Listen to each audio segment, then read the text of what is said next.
മനുഷ്യന് അത്യാവശ്യമുള്ള കാര്യങ്ങളിൽ ഒന്നാണല്ലോ ഫുഡ്. വസ്ത്രം, ഭക്ഷണം, വീട്, അങ്ങനല്ലേ നമ്മൾ കാറ്റഗറി വെക്കുക. അപ്പോൾ ഒന്നാം സ്ഥാനം നമ്മൾ ഫുഡിനെ കൊടുക്കും. വസ്ത്രം ഇല്ലെങ്കിൽ നമുക്ക് ജീവിക്കാം, ഫുഡില്ലെങ്കിൽ നമുക്ക് ജീവിക്കാൻ കഴിയില്ല. അതിന് ഉദാഹരണമാണ് ഇപ്പോൾ നമ്മളെ കൺമുമ്പിൽ കാണുന്ന ഗാസ.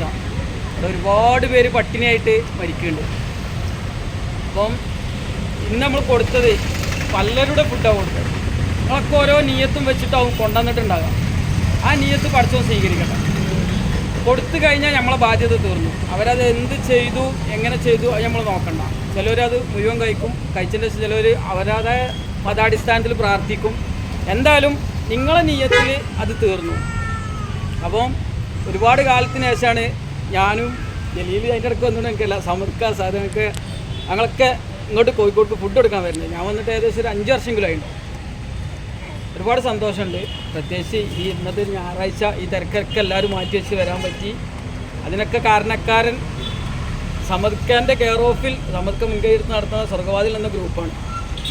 അപ്പം ഒരുപാട് നന്മ നിറഞ്ഞ പ്രവർത്തനവുമായിട്ട് നമ്മുടെ സ്വർഗവാതിൽ ഗ്രൂപ്പ് ഇനിയും മുന്നോട്ട് പോട്ടെ. അതിൻ്റെ പിന്നണിയിൽ രാവും പകലും കഷ്ടപ്പെടുന്ന ഒരുപാട് ആളുകളുണ്ട്. അവർക്കൊക്കെ അതിനുള്ള പ്രതിഫലം കിട്ടട്ടെ. ഇതൊരു ഉദ്ഘാടന ചടങ്ങ് ആയിട്ട് പറയുന്നത് ശരിയല്ല. കാരണം അത്രയും നല്ലൊരു പുണ്യപ്രവൃത്തിയാണ്. പ്രത്യേകിച്ച് സമദ്ഖനെ പോലൊക്കെ ഉണ്ടാകുമ്പോൾ ഞാൻ അതിൻ്റെ ഇടയ്ക്ക് ഒരു ഉദ്ഘാടനം ചെയ്യാം ഒരിക്കലും അർഹനല്ല. എങ്കിലും സമദ്ഖ തന്നൊരു ഉത്തരവാദിത്വം ഞാൻ നിറവേറ്റി എന്നാണ് ഞാൻ മനസ്സിലാക്കുന്നത്. 12 മണിക്ക് എത്താൻ പറഞ്ഞ് ഞാൻ 12 മണിക്ക് എത്തി. അതാണ് എൻ്റെ ഏറ്റവും വലിയ ഉത്തരവാദിത്വം. അപ്പം ഇതുമായി സഹകരിച്ച എല്ലാവർക്കും നിങ്ങളെ നിയ്യത്തനുസരിച്ചുള്ള പ്രതിഫലം പടച്ചോൻ തരട്ടെ.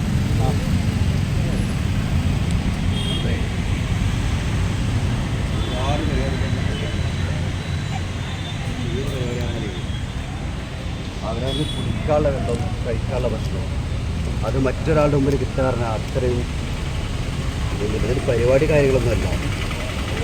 നമ്മൾ കഴിക്കുന്നുണ്ടെങ്കിൽ മറ്റുള്ളവർക്കും കഴിക്കുക എന്നുള്ളത് മാത്രമേ ഉള്ളൂ.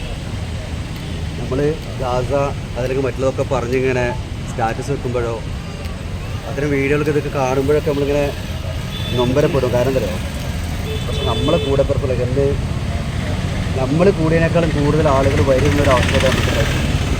നമ്മൾ പലപ്പോഴും ചിരിക്കാനോ അല്ലെങ്കിൽ നമ്മളെ ഒരു പൗസാഗ് കാണിക്കാനൊക്കെ വേണ്ടിയിട്ടുള്ളതാണെങ്കിലും ആ നിൽക്കുന്നവരൊക്കെ നമ്മളൊരു 20 രൂപയുടെ വെള്ളം വാങ്ങിക്കുന്ന അല്ലെങ്കിൽ 100 രൂപ 150 രൂപ കൊടുത്ത് ബിരിയാണി വാങ്ങിക്കുന്ന അതേ ലെവലിലാണ് നിൽക്കുന്നത്. അതുപോലും അവരെടുത്ത് ദൈവം കൂടുതൽ അതേ ദൈവം തന്നെയാണ് നമ്മളെയും പഠിച്ചത്. നമ്മളെ പഠിച്ചത് മറ്റൊരു ദൈവം, അവരെ പഠിച്ചത് മറ്റൊരു ദൈവമൊന്നുമല്ല. ദൈവം ആരും ഉപേക്ഷിക്കൂല, പക്ഷെ പരീക്ഷിക്കും. ആ പരീക്ഷിക്കൽ ഏറ്റവും കൂടുതൽ പരീക്ഷിക്കൽ പൈസ തന്നിട്ടാണ്, മുതൽ തന്നിട്ടാണ്, സമ്പാദ്യം തന്നിട്ടാണ്, ആരോഗ്യം തന്നിട്ടാണ്, സൗന്ദര്യം തന്നിട്ടാണ്. ഇത് നമുക്ക് നല്ല രീതിയിൽ ഉപയോഗിക്കാൻ കഴിഞ്ഞില്ലെങ്കിൽ നമുക്കൊക്കെ വരാനുള്ളൊരു ലോകമുണ്ട്. അത് ഏത് രൂപത്തിൽ ചിന്തിക്കുന്നവർക്കാണെങ്കിലും ബാങ്ക് കൊടുത്ത പള്ളിയൊക്കെ ഓടാങ്ങൾക്കൊക്കെ വളരെ ടൈം ഉണ്ടാവും. അമ്പലത്തിൽ പൂജയുടെ സമയത്ത് നിങ്ങൾക്ക് പോകാനൊക്കെ ഉണ്ടാവും.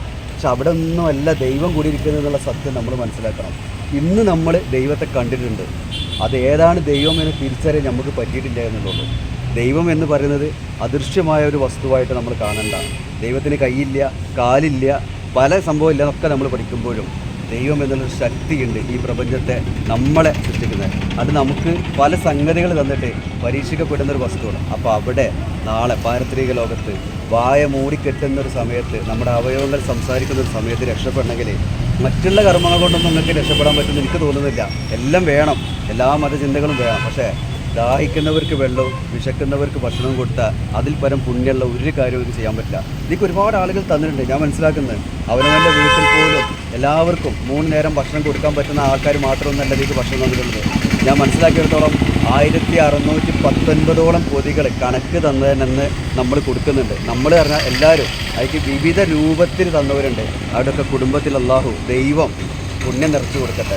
അവിടെയൊക്കെ ബിസിനസ്സിൽ, അവിടെ കച്ചവടത്തിൽ, ജോലിയിൽ, മക്കളിൽ, സമ്പത്തിൽ ഒക്കെ പുണ്യം നിറച്ചു കൊടുക്കട്ടെ. അതുപോലെ നമ്മൾ ജീവിതത്തിൽ ഒരുപാട് തെറ്റുകൾ ചെയ്യുന്നുണ്ട്. നമുക്കറിയാം പല രീതികളുണ്ട്. നമ്മൾ മനുഷ്യരാണ്, മനുഷ്യർക്ക് തെറ്റുപറ്റും, ആണിനും പെണ്ണിനും ഒക്കെ തെറ്റുപറ്റും. ഒക്കെ എന്തെങ്കിലും തെറ്റുകളുണ്ടെങ്കിൽ അതൊക്കെ ദൈവം പൊരുത്തപ്പെട്ട് തരട്ടെ. ഈ കർമ്മത്തിൽ ഭാഗവാക്കായ എല്ലാവർക്കും ഇനിയും ധാരാളം ചെയ്യാനുള്ള അവസ്ഥ കൊടുക്കട്ടെ. തന്നവരേക്കാൾ കൂടുതൽ വാങ്ങിയവരുടെ വിശപ്പ് മാത്രം മാറിയാൽ പോരാ. നാളെ ഒരു 10 പേർക്ക് അവർക്ക് ഭക്ഷണം കൊടുക്കുന്നൊരു സിസ്റ്റത്തിലേക്ക് ദൈവം അവരെ എത്തിക്കട്ടെ. അതാണ് ഏറ്റവും കൂടുതൽ നമ്മൾ വേണ്ടത്. നമ്മൾ കൊടുത്ത ഭക്ഷണം അവരെന്ത് ചെയ്തു നമ്മളെ പ്രശ്നമില്ല, വിശപ്പിനാണ് നമ്മൾ ഭക്ഷണം കൊടുത്തത്. അപ്പോൾ ഇതിൽ തന്നെ കാലിൽ ചെരുപ്പ് ധരിക്കാത്ത ഒരാൾ വന്നിട്ട് അവിടെ അമ്മയ്ക്ക് കൂടിയുള്ള ഭക്ഷണം നമ്മൾ കൊടുത്തു. അപ്പോൾ നമ്മൾ കൊടുക്കുന്ന സമയത്ത് ഞാൻ അടക്കം നമ്മളെ മനസ്സിൽ അവർ 2 പൊതിയ വാങ്ങും. പക്ഷേ അവർ അമ്മക്ക് കൊണ്ടു കൊടുക്കുന്ന രംഗം കൂടി നമ്മൾ ശ്രദ്ധയിൽ പെട്ടിട്ടുണ്ട്. അതൊക്കെ നമുക്ക് കിട്ടുന്ന സന്തോഷം. നമ്മളവരെ കണ്ടിട്ടില്ല, അവർ നമ്മളെ കണ്ടിട്ടില്ല. പക്ഷെ കാണാത്ത ഒരുപാട് ആളുകളും കൂടി കാണാത്ത ആളുകളുടെ ഭക്ഷണം കഴിക്കാൻ ദൈവം ഇന്നൊരു വിധി തന്നിട്ടുണ്ട്. അത് നമ്മളെല്ലാവരും ഭാഗവാക്കാണ്. അപ്പോൾ ഈ ഒരു മനസ്സിൽ വേണം. ഇന്ന് നമ്മളിപ്പോൾ ഇങ്ങനെ ഒരു പരിപാടി വെച്ചത് നാളെ നമ്മളെല്ലാവരും കൂടി ചെയ്യാനല്ല. നിങ്ങൾ എന്ത് ചെയ്യുക, ഇന്ന് നമ്മളിപ്പം കൂടാത്ത ഒരുപാട് ആളുകൾ വിവിധ സ്ഥലങ്ങളിൽ കൊടുക്കുന്നത് പോലെ ഒരു 4 പൊതി അല്ലെങ്കിൽ ഒരു 2 പൊതി ഭക്ഷണം നമ്മൾ മറ്റാൾക്ക് കൊടുക്കുക. ആര് കൊടുക്കുക? അത് ആദ്യം അവനവൻ്റെ പെരയിൽ ഉമ്മാക്ക്, ഉപ്പാക്ക്, അച്ഛനക്ക്, അമ്മയ്ക്ക്, സഹോദരന് കൊടുക്കുക. അയൽപക്കത്ത് പട്ടിണി ഉണ്ടെങ്കിൽ കൊടുക്കുക.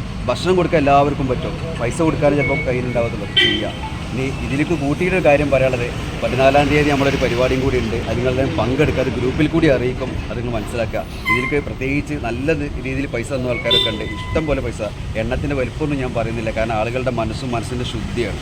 അതുപോലെ തന്നെ ഇനി വല്ല അഭിപ്രായ വ്യത്യാസമോ തർക്കമോ നമ്മൾ തമ്മിൽ ആരെങ്കിലും ഉണ്ടെങ്കിൽ ഒന്നും വ്യക്തിപരമാക്കാതെ അതൊക്കെ നാളത്തെ ഒരു ലോകത്ത് പോകാനുള്ളത് നമുക്കൊക്കെ ഇവിടുന്ന് തിരിച്ച് വീട്ടിൽ എത്തുന്നുള്ള ഉറപ്പൊന്നും എനിക്ക് പറയണേ, എനിക്കോ കേൾക്കണമെന്നൊക്കെ വേണ്ട. അപ്പോൾ അതിലൊന്നും ഒരു പ്രശ്നമില്ലാതെ പരസ്പരം കൈ കൊടുത്ത് പിരിഞ്ഞ് ഒരുമിച്ച് മുന്നോട്ട് പോകാൻ നമുക്ക് കഴിയട്ടെ. കൂടി എല്ലാവർക്കും വിവിധ ഭാഗത്ത്, ഞാൻ ഒരാളെ പേരൊന്നും എടുത്ത് പറഞ്ഞില്ല, ഈ ഒരു ടീം വർക്ക് കേരളത്തിൽ ഒരുപാട് സ്ഥലങ്ങൾ നമുക്ക് നടത്തുന്നുണ്ട്. അത് നിങ്ങളൊക്കെ ഉണ്ടാവും എന്നൊറ്റ പ്രതീക്ഷയിലാണ് നമ്മൾ നിൽക്കുന്നത്. എല്ലാവർക്കും നന്ദിയല്ല, കടപ്പാട് അറിയിക്കുകയാണ് എല്ലാവരോടും.